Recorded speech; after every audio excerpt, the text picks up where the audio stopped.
After na mabili ng Star Horse Shipping ang Terra Firma franchise, naglalabasan ngayon yung mga report na maraming nagkakaroon ng interest na bilhin na rin yung mga prangkisa ng team tulad ng Blackwater Bossing at Phoenix Fuel na dati na rin nare-report na maaaring magbenta ng prangkisa nila sa PBA. At alam nyo ba mga pare ko na isa sa nakaabang dyan na itong Strong Group Athletes na una na rin nare-report ang pagbabalak ng mga to na pumasok sa PBA League. Ang tanong nga lang pumayag nga kaya itong Phoenix Fuel o Blackwater Bossing sa pagbili na itong Strong Group sa kanilang prangkisa. Sa kabilang dulo mga pare ko, breaking news naman tayo para sa Rain or Shine. Coach Yeng Giao at Paulie magkakaroon ng reunion next conference. Tara't pag-usapan natin yan. Ang Strong Group Athletes pagmamay-ari ng mga Lao at last year pa nare-report ang mataas na interest ng mga to na pumasok sa PBA League dahil gusto nga ng mga to na maibalik muli sa liga na to yung excitement at pagiging competitive ng mga bawat team. Pero sa kadagalan at ilang buwan na rin mga pare ko na lumipas hindi rin nagtagal yung issue na yan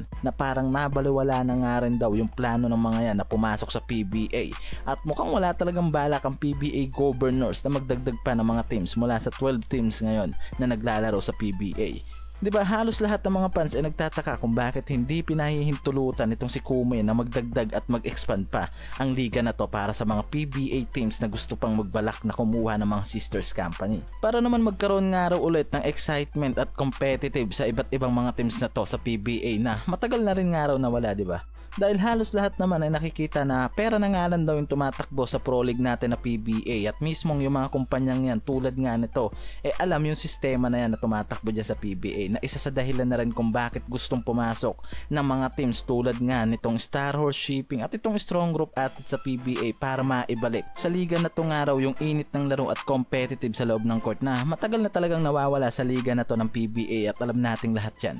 Mula dito sa Converge nang bilhin nila itong prangkisa ng Alaska Aces, alam natin kung gaano na lang kataas yung interest ng mga to na maging isang contender at makipagkompetensya sa ibang mga teams dito sa PBA at nakita natin yung naging movement nitong Converge na pagpapalakas sa kanilang team hindi tulad ng mga farm team na pumasok dito na nagiging tapunan lang ng mga veteranong player na hindi na nagagamit ng mga SMC at MVP teams. At ngayon nga mga pare ko magandang sign dahil ngayon mayroong nakapasok na isang competitive at contender team na naman ngayon dito sa PBA, itong Star Horse Shipping, matapos na bilhin nila ang prangkisa nitong Terra Firma. At ngayon nga mga pare ko after na mabalitaan itong Converge ang balak na pagbenta nitong Blackwater Bossing sa kanilang prangkisa, alam naman natin na itong Converge isa sa mga sisters company nitong Strong Group kaya agad ngang lumabas yung mga report na nagkaroon ulit ng mataas na interest itong Strong Group Athlete na bilhin yung prangkisa na to ng Blackwater Bossing. After nga ng mga report na nagbebenta na rin ng prangkisa ang team na to. Alam naman natin kung gaano kayaman yung team na to ng SGA at kayang-kayang bilhin yung prangkisa na to ng Blackwater, diba? Ang problema na nga lang daw talaga itong PBA commissioners na mukhang wala nga raw talagang balak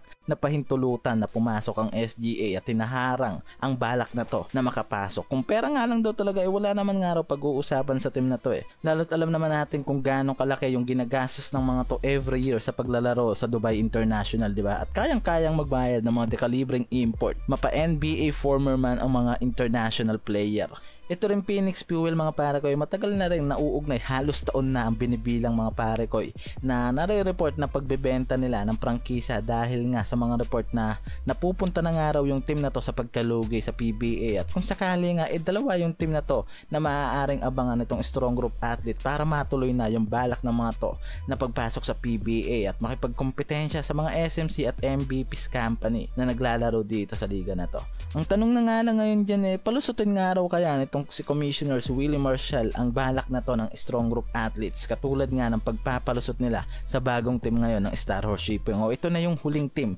na makakapasok ngayon. Sa kabilang banda malipat naman tayo dito sa Rain or Shine. Magkakaroon nga raw ng reunion itong si Paulie at Coach Yeng next season. Yan yung nare-report mga pare ko dahil sa big trade na maaaring gawin ng Magnolia at maaari nga raw na bumalik sa former team niya itong si Paulie dahil nga ngayon ang Magnolia hindi na rin nagiging effective para dito kay Paulie at isa sa mga balak ng Mags kumuha ng mga batang asset na mas magagamit pa nila sa kanilang future pero hindi pa rin natin sigurado yan mga pare ko at wala pang kumpirmadong balita about sa maaaring pagkuha nitong Ross dito sa kanilang veteranong guard. Even na handa na nga raw ang Magnolia na i-trade itong si Paulie hindi natin alam kung kukuhanin ng rain or shine ng deal na to para sa Mugs. Lalo na kung kukuhanin nga raw ng Magnolia ang mga batang asset ng Rose tulad nila Karakat, Nokum o kahit pa itong si Lemite, mukhang hindi papayag itong si Coach Yeng sa maaaring trade na to na gagawin ng Mugs para kay Paulie. Pero at least ngayon, di ba, alam natin na mayroon pa rin pag-asa.